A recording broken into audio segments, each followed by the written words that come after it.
এরা কিভাবে আসে না আসে। ঢাকার ধামরায়ে আকস্মিক ঝড় ও ভারী শিলাবৃষ্টিতে ভুট্টা সহ বিভিন্ন ফসলের ব্যাপক ক্ষতি হয়েছে। মাঠের পর মাঠ ফসল নষ্ট হয়ে যাওয়ায় চরম দুশ্চিন্তায় পড়েছে কৃষকরা।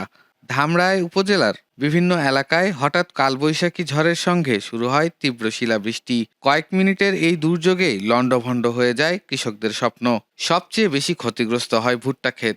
অনেক জায়গায় শিলার আঘাতে ভুট্টার গাছ ভেঙে মাটিতে লুটিয়ে পড়ে, আবার কোথাও জমিতে পানি জমে নষ্ট হয়ে যায় পুরা ক্ষেত। কৃষকরা জানান, ভুট্টার দানা গঠনের গুরুত্বপূর্ণ সময়ে এই দুর্যোগে তাদের বড় ধরনের আর্থিক ক্ষতি হয়েছে।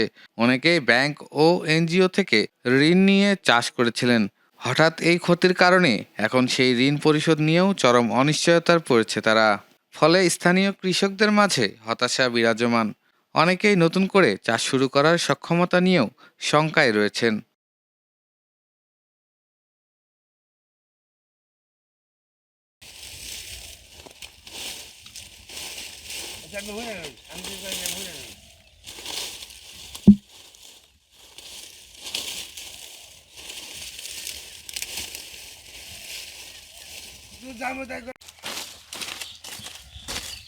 আমি